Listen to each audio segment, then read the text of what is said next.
Hello viewers, আপনারা দেখছেন আপনাদের প্রিয় ইনফরমেশন চ্যানেল ইনফোটক। আজকে আলোচনা করব এমন এক সম্পত্তির কথা যার মালিক আমরা সবাই, কিন্তু আমরা এর ব্যবহার করতে পারি না। হ্যাঁ, এখন আলোচনা করব ওয়াকফ সম্পত্তির কথা।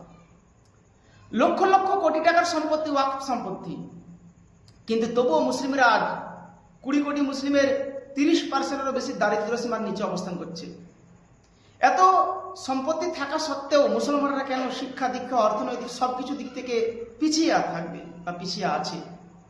আজকে আলোচনা করব ওয়াকফ বোর্ডের ইতিহাস, সম্পত্তি এবং সাম্প্রতিক ওয়াকফ বোর্ডকে নিয়ে যে বিল পাস করা হয়েছে সংশোধনে, সেই নিয়ে আলোচনা করব। শেষ পর্যন্ত শুনতে থাকুন, ভিডিওটা পুরোটাই ওয়াচ করবেন, বেশি বেশি করে শেয়ার করে অন্যকে দেখার সুযোগ করে দেবেন। প্রথমে বলি ওয়াকফ বোর্ড কি। ওয়াকফ কথাটি হলো আরবি একটি শব্দ, যার অর্থ নিজের সম্পত্তি আল্লাহর রাস্তায় উৎসর্গ করে দেওয়া বা আল্লাহর রাস্তায় নিজের সম্পত্তিকে দান করা। এবং এই সম্পত্তি মুসলিমরা সমাজের কল্যাণের জন্য মাদ্রাসা, মসজিদ, কবরস্থান, এতিমখানা ইত্যাদি সমাজ কল্যাণমূলক কাজে ব্যবহার করতে পারে। নিজস্ব পার্সোনাল ব্যবহার করা যাবে না। ভারতের প্রত্যেকটি রাজ্যে একটা করে ওয়াকফ বোর্ড রয়েছে, যাদের দায়িত্ব হলো এই ওয়াকফ বোর্ডের রক্ষণাবেক্ষণ করা। আপনি শুনে অবাক হবেন, মুম্বাইয়ের হাজ হাউস, হায়দ্রাবাদের চারমিনার, কলকাতার ইডেন্স গার্ডেন, এমনকি মুকেশ আম্বানির অ্যান্টিলা ভিলা, তাছাড়াও আরও বহু বাণিজ্যিক শহর ভারতবর্ষের আছে, যেগুলো কিনা ওয়াকফ বোর্ডের নামে রেজিস্টার্ড করা আছে।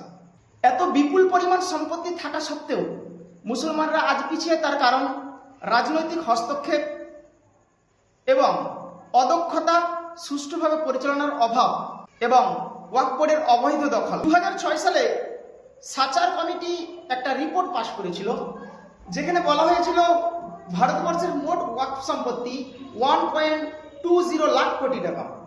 এত বিশাল সম্পত্তি যদি সঠিকভাবে যথাযথভাবে ব্যবহার করা যায়, তাহলে মুসলিমরা শিক্ষা, দীক্ষা এবং বিভিন্ন দিক দিয়ে এগিয়ে যেতে পারে। আজও এই বিপুল পরিমাণ সম্পত্তি বিভিন্ন দুর্নীতির কবলে, রাজনৈতিক হস্তক্ষেপে, দুর্নীতির কারণে মুসলিমরা যথাযথভাবে এর সুবিধা পাচ্ছে না।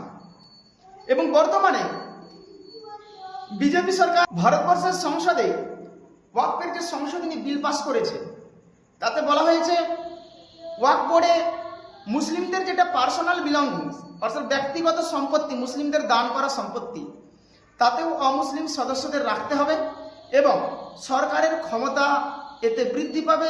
2025 সালে বিজেপি সরকার ওয়াকফ অ্যামেন্ডমেন্ট এনেছে, অর্থাৎ ওয়াকফ বিলে একটা সংশোধন এনেছে ভারতীয় সংসদে, যেখানে বলা হয়েছে ওয়াকফ বোর্ডে অমুসলিম সদস্যদের রাখতে হবে এবং সরকারের ভূমিকা ওয়াকফ বোর্ডে বৃদ্ধি পাবে। অর্থাৎ যেটা মুসলিমদের পার্সোনাল বিলঙ্গিং, ব্যক্তিগত মুসলিমদের দান করা সম্পদ, তাতে বিজেপি সরকার এখন নাক গলাচ্ছে। জনগণের দানকৃত এই সম্পদ যদি যথাযথভাবে রক্ষা করা যেত, তাহলে মুসলিমরা কি আজ পিছিয়ে থাকতো? ওয়াকফ কেবল একটা জমি নয়, এটা একটা আমানত, এটা একটা দায়িত্ব। এর জন্য আমাদেরকে সবাইকে সমবেত হয়ে লড়াই করতে হবে সংখ্যালঘুদের অধিকার যাতে খর্ব না হয়ে যায়। ভারতবর্ষের প্রত্যেকটা জনগণের কর্তব্য এর যেন সুষ্ঠু একটা বিচার ব্যবস্থা হয়, অর্থাৎ সরকার যেন একটা সঠিক পদক্ষেপ নেয়। অর্থাৎ এই বিলটির বিরুদ্ধে আমাদেরকে সবাইকে সমবেত হয়ে লড়াই করতে হবে।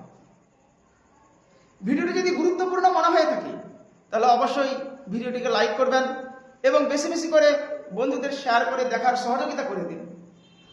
এবং আপনার মতামত অবশ্যই কমেন্ট বক্সে লিখে জানাবেন ভিডিওটি কেমন লাগলো বা ওয়াকফ বোর্ড সম্পর্কে আপনার মতামত কি।